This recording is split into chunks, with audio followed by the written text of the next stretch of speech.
For more information, please visit our website www.scienceworld.in.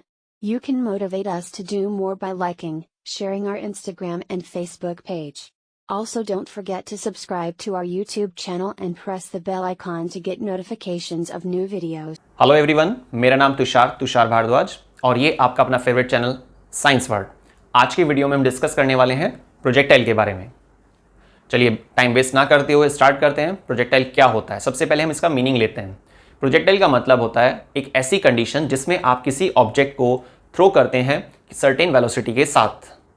ठीक है, किसी ऑब्जेक्ट को आप थ्रो कर रहे हैं, मान लीजिए आप किसी पत्थर को फेंक रहे हैं कुछ वेलोसिटी के साथ। कुछ वेलोसिटी होगी तभी तो आप उसको थ्रो कर पाएंगे ना, लेकिन कोई आपने एक्सटर्नल सोर्स की हेल्प नहीं ली है, कोई फ्यूल नहीं है यहाँ पर, कोई आपने इंजन की हेल्प नहीं ली है। ठीक है, तो ये जो हमारा स्टोन है, ये जो हमारा ऑब्जेक्ट है जिसको हमने अभी थ्रो किया सर्टेन वेलोसिटी के साथ, ये क्या करता है, एक पाथवे को फॉलो करता है, एक यूनिक पाथवे दिखाता है फ्लाइट मोड में।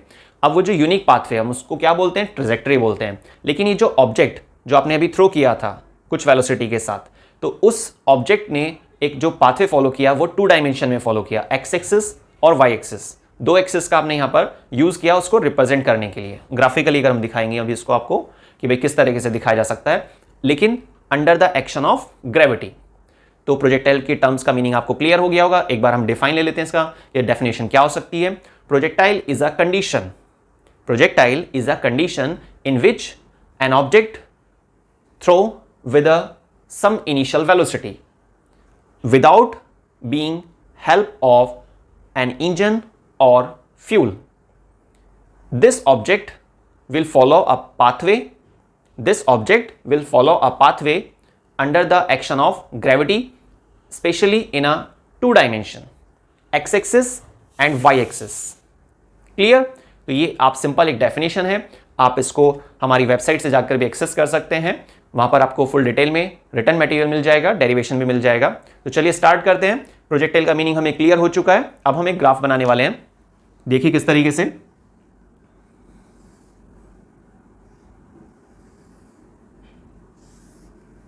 ये ग्राउंड सरफेस है, एक्स एक्सिस,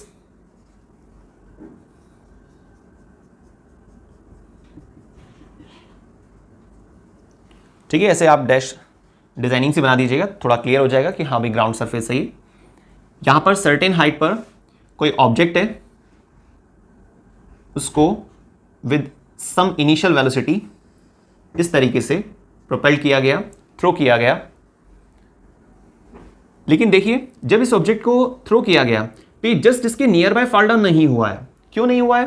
क्योंकि यहां पर कुछ वेलोसिटी से इसको हिट किया गया था। तो यहां से आपने एक ऑब्जेक्ट को थ्रो किया कुछ वेलोसिटी के साथ, तो वो ऑब्जेक्ट उसके नियर बाय नहीं गिरेगा, उस स्ट्रक्चर के, उस पोल के या उस वॉल के सर्टेन डिस्टेंस पर जाकर गिरता है। सेम उसी तरीके से सिचुएशन बन रही है जैसे आप अपने घर के, मान लीजिए कि 2nd फ्लोर पर है, वहां पर कोई विंडो है और किसी पत्थर को फेंक दिया है बाहर, तो क्या वो पत्थर जस्ट आपके मकान की दीवार के जस्ट नियर बाय आके गिरता है?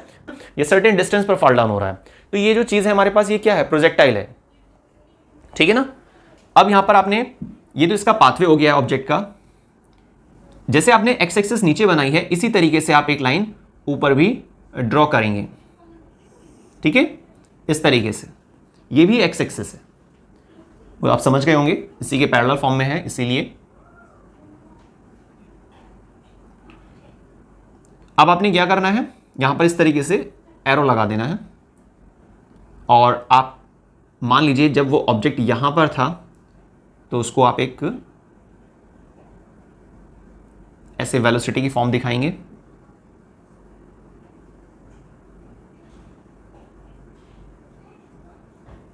ठीक है, ये कोई एंगल दिखा सकते हैं आप उसको, थीटा मान लीजिए या अल्फा मान लीजिए। ठीक है, ये हमारा एक एंगल बन रहा है। ये ऑब्जेक्ट है जो v वेलोसिटी से इस पॉइंट पर रिप्रेजेंट किया गया। ये पॉइंट आपका कोई ए पॉइंट, इसको आप कुछ सिंबल डाल दीजिएगा। ओ पॉइंट, ये सी पॉइंट, जहां पर जाकर ये हिट करता है। क्लियर? ये हमारे पास वाई एक्सिस है और बल्कि आप इसको ऐसे दिखा दीजिए, वर्टिकल वाई एक्सिस, और यहां पर ये h, ठीक है। ये हमारा एक सिंपल ग्राफ हो गया।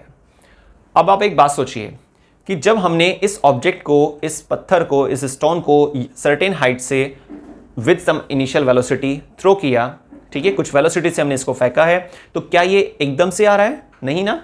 सर्टेन डिस्टेंस तो ये सीधा सीधा कवर करेगा, उसके बाद बेंड लेना स्टार्ट होता है। लेकिन आप एक बात सोचने वाली ये है कि यहां पर कोई ऑब्जेक्ट जब आप सर्टेन हाइट से थ्रो करते हैं तो वो थोड़ा बहुत तो स्ट्रेट डिस्टेंस कवर करता है ना, थोड़ा बहुत तो सीधा चलता है, लेकिन उसके बाद वो झुकना शुरू हो जाता है। सोचने वाली बात, यहां पर जो पूरा ट्रैक है, ये जो पूरा ट्रेजेक्ट्री है, ये जो पूरा पाथवे है जो उस स्टोन ने कवर किया है, क्या ये एक ही है? नहीं ना। ये दो सेक्शन में बटा हुआ है, ये दो हिस्सों में बटा हुआ है। पहला हिस्सा वो जब कोई पत्थर थोड़ा सा स्ट्रेट चला, कोई स्टोन थोड़ा सा स्ट्रेट चल रहा है, तो हम उसे क्या बोलेंगे? एक्स एक्सिस के अकॉर्डिंग स्ट्रेट पैटर्न, ठीक है, क्योंकि ग्राउंड सरफेस के अकॉर्डिंग था इसीलिए। लेकिन जब उसकी वेलोसिटी घटनी शुरू हो जाती है, जिस वेलोसिटी से आपने उस स्टोन को, उस ऑब्जेक्ट को थ्रो किया था, वो वेलोसिटी कुछ ही समय तक मेंटेन रह पाती है, उसके बाद वो वेलोसिटी घटनी शुरू हो जाती है। और जैसी वेलोसिटी घटनी स्टार्ट होगी तो क्या ऑब्जेक्ट स्ट्रेट चल पाएगा? नहीं ना, तो बेंड लेना शुरू कर देता है। क्लियर? तो हमारे पास ये जो पाथ ऑफ प्रोजेक्टाइल है, नंबर फर्स्ट टर्म आपके पास आ रहा है, वो क्या है? Path of projectile.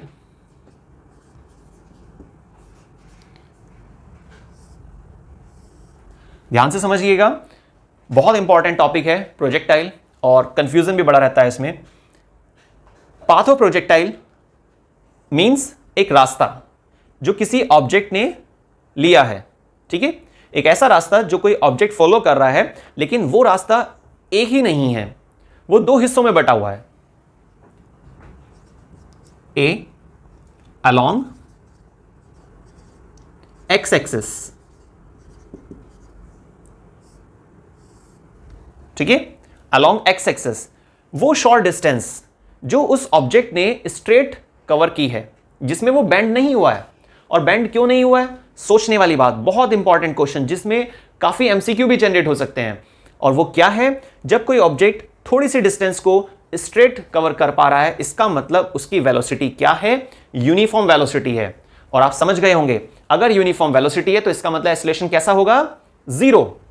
एक्सेलरेशन कैसा रहेगा? जीरो रहेगा। तो चलिए सबसे पहले हम इक्वेशन लिखेंगे यहां पर। अलोंग एक्स एक्सिस के केस में x minus x zero is equal to u x t plus half a x t square. Clear? तो ये हमारे पास मोशन की इक्वेशन, आप सबको मालूम है 3 इक्वेशन होती है मोशन की, उसमें से हमने s is equal to u t plus half a t square इसका इस्तेमाल किया है। और ये जो s is equal to u t plus half a t square है, उसमें s क्या होता है? डिस्टेंस। उसको मैंने यहां पर x माइनस एक्स जीरो लिख दिया है।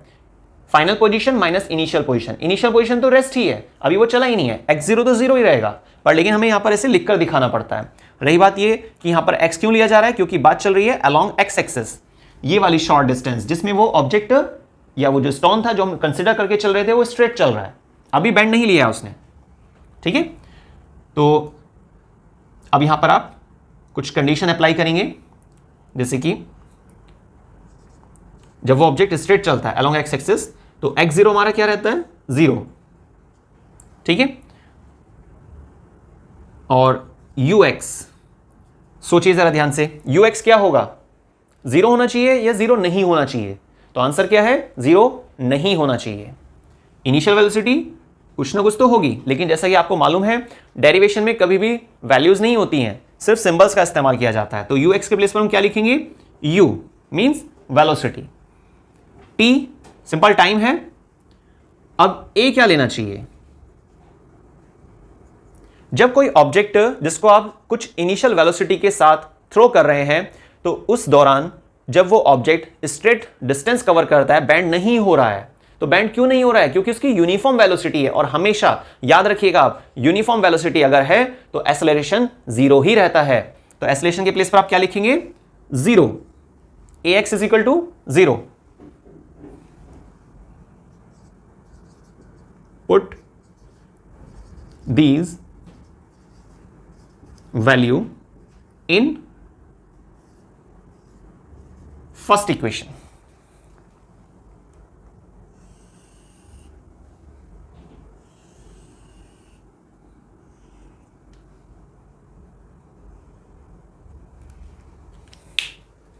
ठीक है, तो आपने क्या करना है, फर्स्ट इक्वेशन में इन वैल्यूज को पुट कर देना है। तो देखिए यहां पर क्या इक्वेशन बन जाएगी हमारे पास, x minus 0 is equal to ux के प्लेस पर क्या आ जाएगा, u t प्लस एसलेशन सोचिए 0 है, तो अगर आप यहां पर एसलेशन 0 पुट करते हैं तो ये सब चीजें खत्म हो जाती हैं और सीधा 0 आ जाएगा। तो फाइनली आपके पास क्या बचता है, x is equal to ut। ये हमारे पास आंसर आ गया है। प्रोजेक्टाइल के 4 केस जो होते हैं, 4 केसेस में आपने सबसे पहला डिस्कस कर रहे हैं अभी हम पाथ ऑफ प्रोजेक्टाइल, जिसमें नंबर ए हमारा ये कंप्लीट हो गया है, जिसमें हमने x is equal to u t, आप यहां से किसी भी चीज को कैलकुलेट कर सकते हैं। अगर आपको टाइम कैलकुलेट करना है तो t is equal to x by u, इस तरीके से आप शिफ्टिंग कर सकते हैं, वो आपको मालूम है। अब हम स्टार्ट करते हैं b।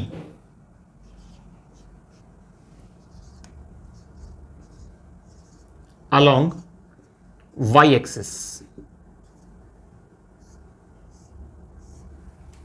along y axis. अब देखिए y एक्सिस में क्या होता है, जो हमारे पास ये स्टैंडर्ड इक्वेशन होती है इसी को हम किस में दिखाएंगे, y के फॉर्म में दिखाएंगे, है ना। तो इसी को आप चेंज करके लिखिए, साथ साथ बोलते रहिए, बल्कि अगर पॉसिबल है, जैसे कि मैं अपनी हर एक वीडियो में बोलता हूं आपको कि वीडियो को पहले ध्यान से देखिए किस तरह से किया जा रहा है, बाद में उसको आप रिवीजन कीजिए, तब आप रजिस्टर में नोट करेंगे, है ना। लेकिन अभी डेरिवेशन वाली वीडियो में क्या लॉजिक होता है कि आप डेरिवेशन होते हुए देख रहे हैं, ठीक है, तो आप उसको साथ साथ करने की कोशिश कीजिए, या फिर दूसरा तरीका हो सकता है आप उसको ध्यान से देख लीजिए, फिर उसके बाद आप एक बार वीडियो को बीच बीच में रोककर साथ साथ पर अपने डेरिवेशन को करके देखेंगे। डेरिवेशन जब तक आप करके नहीं देखेंगे तब तक पॉसिबल नहीं है, ठीक है ना। उसको फुल्ली अगर आप कवर करना चाहते हैं तो उसे करके देखना ही पड़ेगा। y minus y zero, y naught, इसको आप नोट भी बोल देते हैं ना, y minus y naught is equal to u y t plus half a y t square. ये हमारे पास इक्वेशन है, ठीक है। थोड़ा इसको हाईलाइट कर देते हैं।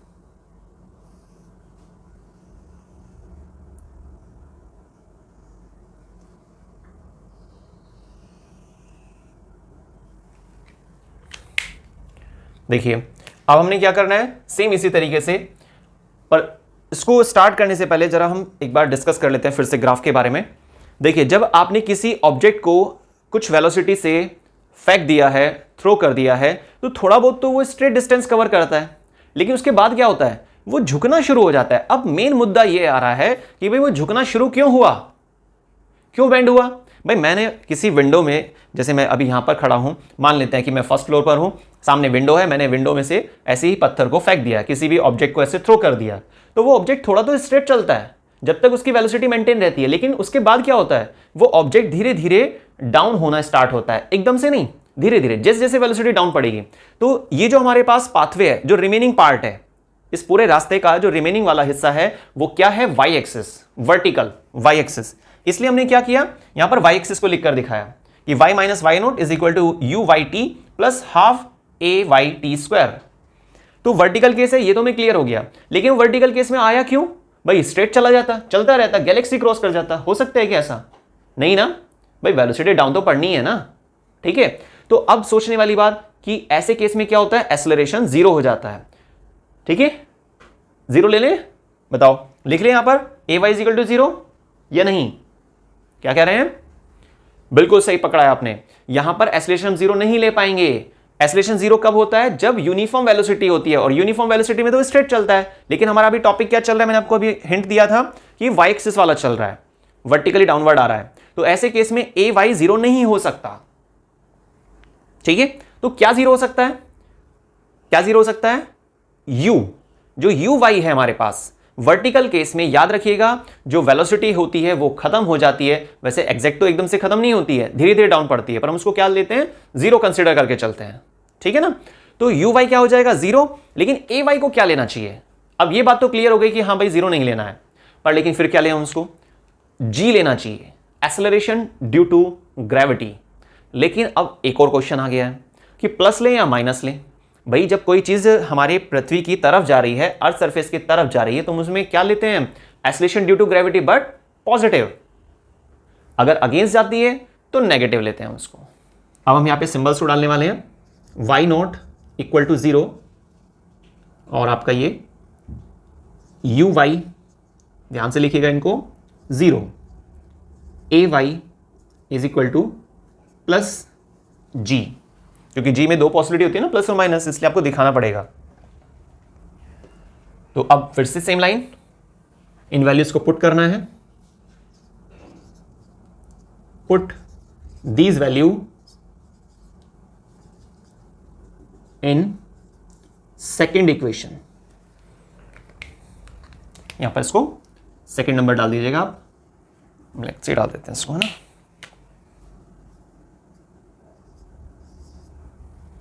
क्लियर? जब आप इन वैल्यूज को सेकेंड इक्वेशन में पुट कर देते हैं तो चेंजेस होकर क्या बनता है, देखिए, y माइनस 0, इसको चलो डायरेक्ट लिख देते हैं ना, इतना तो आप समझ पा रहे हैं। यहां पर 0 रखेंगे तो ये खत्म हो जाएगा, यहां पर 0 रखेंगे तो ये सारी चीज ओवर हो जाएगी, और यहां पर हमें क्या रखना है? g प्लेस कर देना है। तो क्या बन जाएगा? y is equal to 1/2 g t square, GT square. Clear? इसको बॉक्स में बंद कर देंगे इस तरीके से।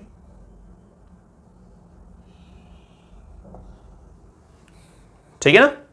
तो ये हमारे पास फर्स्ट पार्ट कंप्लीट हुआ है। अभी प्रोजेक्टाइल का फर्स्ट पार्ट हमने कवर किया है, और प्रोजेक्टाइल क्या था मैं आपको रिवाइज करा देता हूं कि बहुत ज्यादा इंपॉर्टेंट टॉपिक है। अगर लॉन्ग क्वेश्चन आ रहा है तो भी इंपॉर्टेंट है, और अगर आपने एमसीक्यू के बेस पर लेना चाह रहे हैं क्वेश्चंस को, तो यहां पे बहुत सारे एमसीक्यू बन सकते हैं, काफी सारे क्वेश्चन कवर हो सकते हैं। लेकिन मैंने आपको पहले भी समझाया था, एमसीक्यू हो, शॉर्ट क्वेश्चन हो या डिटेल्ड क्वेश्चन पूछा जाए आपसे, सारा मटेरियल, सारे क्वेश्चंस कहां से कवर होते हैं? चैप्टर से कवर होते हैं। ठीक है ना? तो आपने एक एक टॉपिक पकड़ना है और उसको फुल्ली निपटा देना है, फर्स्ट लेटर से लेकर लास्ट लेटर तक। ठीक है? तो यहां पर फिर हमारे शॉर्ट क्वेश्चन हो या डिटेल डिस्क्रिप्शन पूछी जाए या फिर आपके पास एमसीक्यू की फॉर्म में क्वेश्चन आए, सब चीजें कवर हो जाएंगी। चलिए एक बार फिर से रिवाइज कर लेते हैं। प्रोजेक्टाइल क्या था? प्रोजेक्टाइल एक ऐसी कंडीशन होती है जिसमें आप किसी ऑब्जेक्ट को थ्रो करते हैं कुछ वेलोसिटी के साथ, लेकिन यहां पर किसी इंजन या किसी फ्यूल का आप सहारा नहीं ले रहे हैं। ठीक है? अब ये जो ऑब्जेक्ट जो पाथवे फॉलो करता है, जो फ्लाइट मोड लेता है, ये इसको क्या बोलते हैं? ट्रेजेक्ट्री। ये under the action of gravity रहता है और 2 डायमेंशंस में इसको दिखाया जाता है। वो तो आप यहां से भी समझ गए होंगे, एक्स एक्सिस और वाई एक्सिस। ठीक है ना? तो सेकंड राउंड शुरू करते हैं। ये पाथ ऑफ प्रोजेक्टाइल था हमारा। अब हम सेकंड यहां स्टार्ट करते हैं। ठीक है?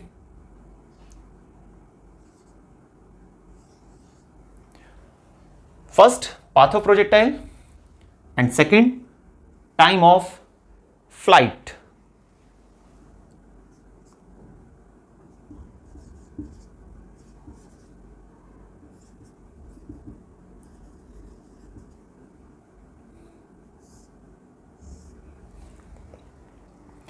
देखिए थोड़ा राइटिंग आप समझने की कोशिश कीजिएगा, वैसे मैं कोशिश कर रहा हूं थोड़ा सा क्लियर रहे, है ना।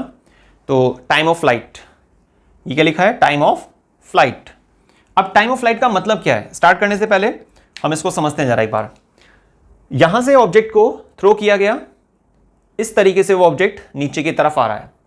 तो ये जो एक रास्ता था, ये जो हमारे पास क्या एक ट्रैक था, इसको हमने 2 पार्ट में बांट दिया है, एक्स एक्सिस और वाई एक्सिस। एक्स एक्सिस के अंदर शॉर्ट डिस्टेंस कवर करता है थोड़ी बहुत, और वाई एक्सिस में मेन डिस्टेंस कवर करता है। तो डोमिनेंसी किसकी है? वाई एक्सिस की। इसलिए टाइम ऑफ फ्लाइट में हम वाई एक्सिस को ही डिनोट करके चलते हैं। Y minus y naught u y t plus half a y t square. ठीक है? अब हमने वैल्यूज को देखना है।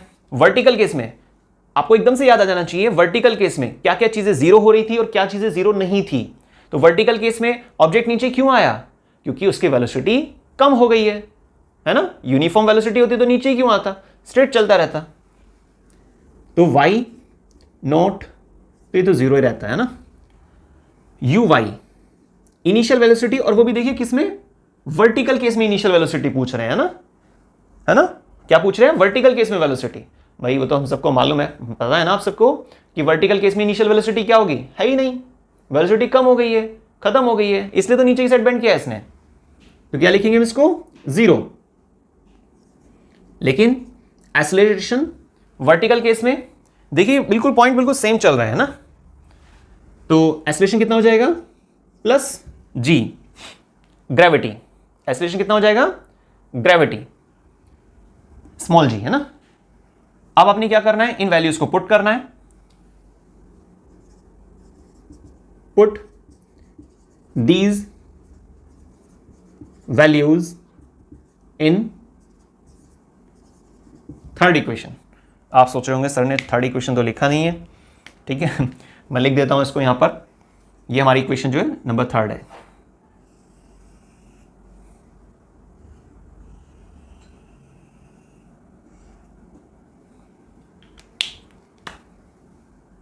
Number third. अब ठीक है, तो इक्वेशन थर्ड में आप वैल्यूज को पुट करेंगे तो देखिए क्या चेंजेस होगा यहां पर। अच्छा, आप इसमें एक और काम कर सकते हैं ना, y को एज अ एच भी ले सकते हैं ना, हमने h लिया भी था, इसे भी यूज कर लेते हैं। y is equal to h means as a height. नहीं भी चेंज करेंगे तो कोई ऐसी दिक्कत नहीं है, पर फिर भी जब हमने सिंबल लिखा ही है तो यूज कर लेते हैं उसको। h इज इक्वल टू, ये तो जीरो हो गया है, ये भी जीरो हो गया है, और यहां पर g आ गया है। अच्छा, इसमें आप t और लिख लीजिए ना, small t is equal to capital T। Total time complete कितना समय लगा उसको, है ना। तो small h is equal to में ये जीरो हो गया हमारा, यहां पर 1/2 g/t²। सेम आ रहा है बिल्कुल, है ना, कुछ खास डिफरेंस नहीं है, थोड़ा बहुत सिंबल चेंज किया हमने। इसी को आप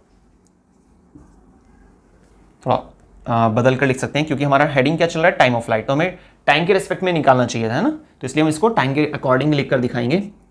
t² इज इक्वल टू कितना हो जाएगा, twice of h divide by small g, है ना। फिर आप इसको यहां पर t इज इक्वल टू में, ये रूट का साइन होता है ना, इसको यूज करेंगे, twice of h upon g। इस तरीके से ये टाइम ऑफ फ्लाइट हमारा ये आंसर आ गया है।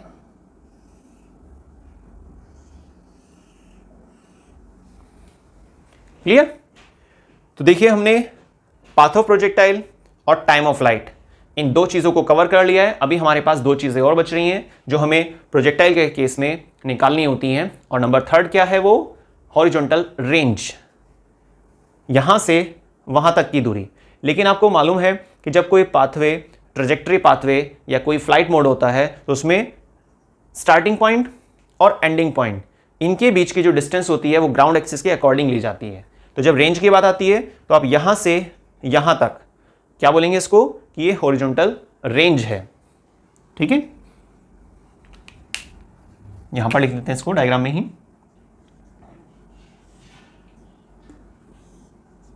इस तरीके से क्लियर हो गया। नंबर थर्ड लेते हैं, horizontal range. Number third, horizontal range. इसके लिए आर सिंबल इस्तेमाल किया जाता है, ठीक है। हॉरिजॉन्टल रेंज का मीनिंग क्या है, यहां से यहां तक की जो दूरी है इसको हम क्या ले रहे हैं, एक्स एक्सिस। अच्छा, आपने देखा होगा जैसे आप कोई दो व्यक्ति हैं, वो बॉल को ऐसे कैच कर रहे हैं, है ना।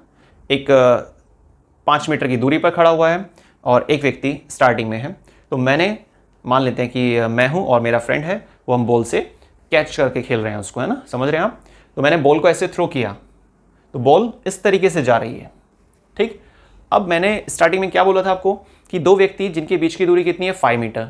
तो आप सोचिए कि ये जो 5 मीटर डिस्टेंस है, क्या ये ऐसे डी शेप में है, जो आपका फ्लाइट मोड होता है इस तरीके से डिस्टेंस को मेजर करते हैं, या फिर ग्राउंड एक्सिस के अकॉर्डिंग मेजर करते हैं? तो आंसर क्या है? ग्राउंड एक्सिस के अकॉर्डिंग। तो जो हमारी अर्थ है, अर्थ के अकॉर्डिंग जो आप मेजरमेंट लेके चल रहे हैं, जो एक्स एक्सिस के अकॉर्डिंग मेजरमेंट ले रहे हैं, वो क्या है? उन दो व्यक्तियों के बीच में दूरी 5 मीटर, ठीक है ना। इसी तरीके से आपने ऑब्जेक्ट को तो यहां से थ्रो किया है, लेकिन जो डिस्टेंस मेजर करने वाले हम वो कैसे? यहां से लेकर यहां तक की। मेजर से मतलब ये कि हमें एक फॉर्मूला कैलकुलेट करना है हॉरिजॉन्टल रेंज के लिए, ठीक है। देखते हैं जरा इसमें, वो आप समझ चुके होंगे एक्सप्लेनेशन के बेस पर कि भाई यहां पर किसका जिक्र करना चाहिए, एक्स एक्सिस या वाई एक्सिस? बोलिए जरा, क्या कह रहे हैं? एक्स एक्सिस, बिल्कुल सही आंसर। तो इक्वेशन लिखेंगे हम यहां पर, x minus x not you x t plus half ए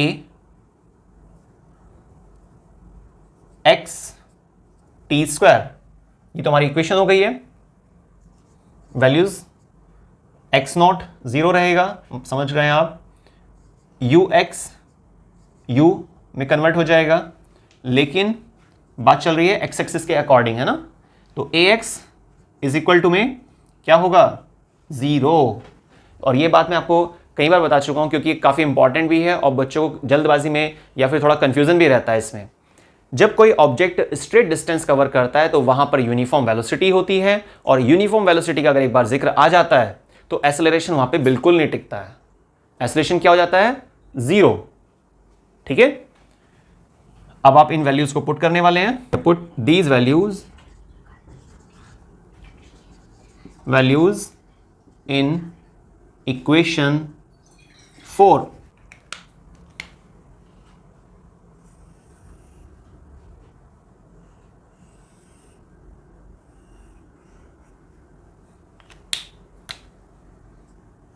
ये हमारे इक्वेशन नंबर 4। तो अब इन वैल्यूज को जब आप पुट करेंगे कहां पर? 4th इक्वेशन में, तो देखिए क्या चेंजेस आएंगे। x is equal to u x के प्लेस पर क्या आ जाएगा? u, और t के प्लेस पर क्या आ जाएगा? सिंपल क्या आ जाएगा? t। लेकिन ये क्या है? टोटल टाइम जो इस रेंज को कवर करने में इस्तेमाल किया गया, तो इसलिए आप यहां पर small t is equal to capital T, इसको भी लिख दीजिएगा कैपिटल T, और ये सारी चीजें हमारी हो जाएंगी 0, ठीक है। अब आपने यहां पर सिंबल क्या लिया हुआ है? r, तो इसलिए मैं एक सिंबल भी डालना होगा कि x is equal to r, ठीक है। तो यहां पर बल्कि आप सीधा सीधा चेंज कर दीजिए उसको, r is equal to u t. इसको भी बॉक्स में बंद कर देते हैं। देखिए आप इसको अगर मॉडिफाई करना चाहें तो कर सकते हैं। वो किस तरीके से करने वाले हैं? देखिए हमने अभी सेकंड नंबर पे एक टॉपिक लिया था, और वो टॉपिक क्या था हमारा? हमने जो सेकंड नंबर पे एक टॉपिक लिया था वो क्या था? Time of flight. तो वहां पर जो टाइम निकल कर आया था, अगर आप चाहें तो यहां पर टी के प्लेस पर वो वैल्यू पुट कर सकते हैं, और वो वैल्यू क्या थी? टी की वैल्यू अंडर रूट के अंदर 2h अपॉन में जी, ठीक है। अंडर रूट में 2h अपॉन में जी, ठीक है। मेन फार्मूला तो यही है। अगर आप मॉडिफाई करना चाहें तो कर सकते हैं, या फिर न्यूमेरिकल्स में आपको कोई नीड है तो तब आप ऐसा करने वाले हैं, है ना। नेक्स्ट और लास्ट नंबर वो है, क्या क्या निकाल चुके हैं अभी हम? पाथ ऑफ प्रोजेक्टाइल हमारा कंप्लीट हो गया है, टाइम ऑफ फ्लाइट कंप्लीट हो गया है, और नंबर 3 हॉरिजॉन्टल रेंज कंप्लीट हो चुकी है। लास्ट पार्ट हमारा है, और वो क्या होगा? बताइए, क्या बताया था मैंने स्टार्टिंग में आपको? वेलोसिटी। लास्ट पार्ट हमारा है वेलोसिटी। अब देखिए वेलोसिटी में ये जो ऑब्जेक्ट है जो ऊपर से नीचे की तरफ आ रहा है, बीच में कहीं पर भी आप एक पॉइंट डालकर इसको ऐसे दिखा सकते हैं कि भाई ये हमारी एक वेलोसिटी है जिससे ऑब्जेक्ट वो नीचे की तरफ आ रहा है, एक्सेलरेशन ड्यू टू ग्रेविटी। हालांकि ग्रेविटी की वजह से वो मेंटेन हो पा रही है, पर लेकिन वेलोसिटी तो है ना। तो ये क्या होता है? रिजल्टेंट होता है। दो चीज़ों के लिए आप यहां पर बल्कि इसको दिखा देना ऐसे लिखकर कि ये आपका हॉरिजॉन्टल कंपोनेंट है तो Vx बनेगा, ये वर्टिकल कंपोनेंट है तो Vy बनेगा। क्लियर? तो ये क्या है हमारे पास? Resultant velocity. अब रिजल्टेंट वेलोसिटी के लिए फॉर्मूला क्या होता है? V is equal to under root का साइन लगाएंगे आप और क्या लिखेंगे, V X square V Y square plus 2 V X V Y cos theta.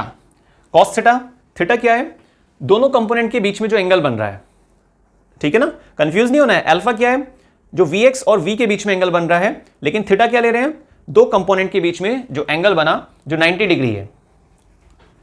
इसको हम एक इक्वेशन नंबर डाल देते हैं,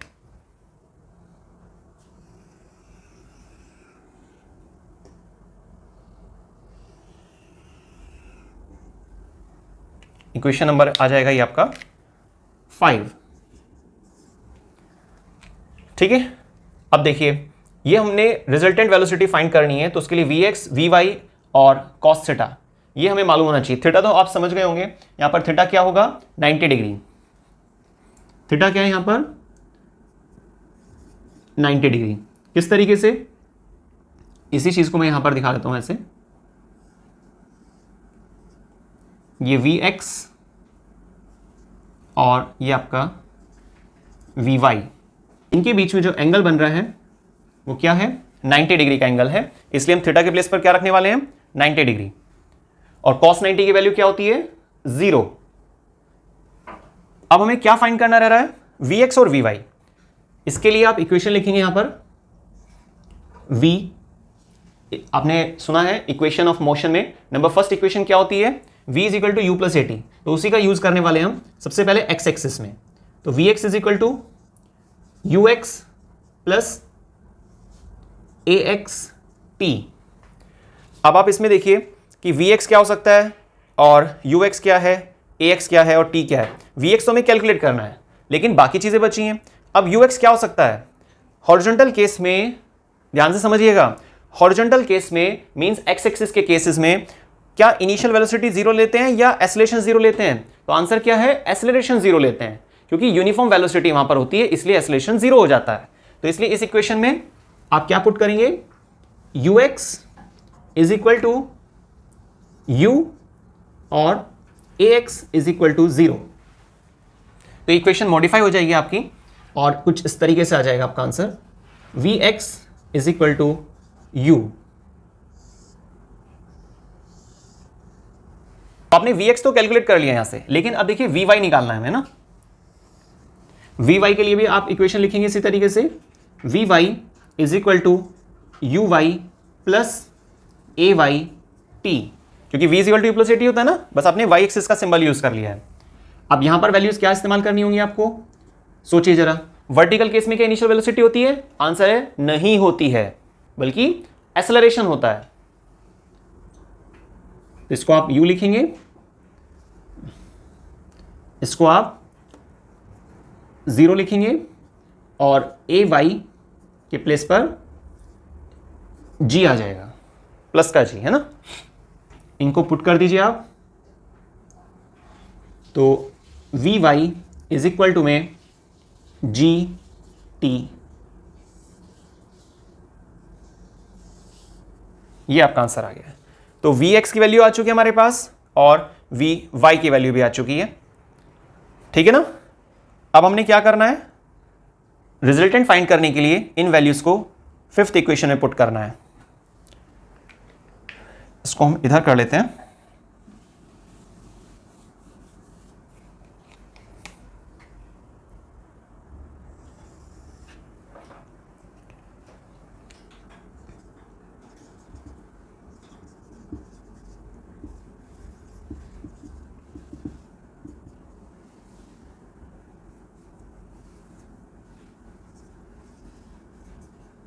ठीक है।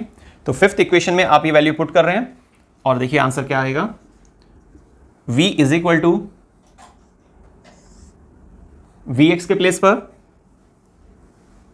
u, पावर सेम चलती रहेगी, u स्क्वायर, फिर आपने वी वाई के प्लेस पर क्या आ जाएगा gt, तो gt के प्लेस पर क्या लिखेंगे हम g square T square, g square T square.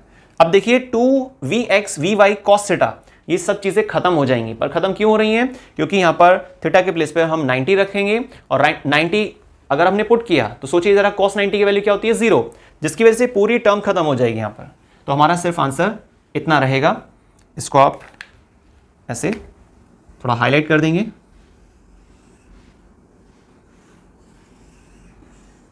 ये हमने रिजल्टेंट कैलकुलेट कर लिया है। अब इसके बाद एक लास्ट पार्ट और है, और वो है डायरेक्शन का n। अब देखिए जो एंगल लगाना है हमें, तो v जो हमारा रिजल्टेंट था, रिजल्टेंट वेलोसिटी थी, उसने कितना एंगल मेंटेन किया था ग्राउंड एक्सिस के साथ, वो था अल्फा। तो जो भी आप सिंबल लेके चलेंगे उस हिसाब से डालेंगे। यहाँ पर हमने अल्फा लिया है तो अल्फा दिखा देते हैं। tan alpha is equal to कितना हो जाएगा। अब सोचिए जरा कि ट्रिग्नोमेट्री के हिसाब से tan थीटा का क्या फॉर्मूला आप यूज करते थे, परपेंडिकुलर अपॉन में बेस। तो परपेंडिकुलर क्या है यहाँ पर vy, परपेंडिकुलर क्या है vy, और बेस क्या है हमारे पास, परपेंडिकुलर क्या है हमारे पास vy, और बेस क्या होगा vx। इनकी वैल्यूज रख देते हैं, बस लास्ट स्टेप है ये। tan alpha is equal to में vy की वैल्यू कितनी थी gt और divide by u, gt divide by u। ये हमारा फाइनल आंसर आ गया है। हमने मैग्नीट्यूड भी निकाल लिया है और डायरेक्शन भी हम फाइंड कर चुके हैं। क्लियर। तो आज की वीडियो में हमने क्या समझा है, प्रोजेक्टाइल क्या होता है।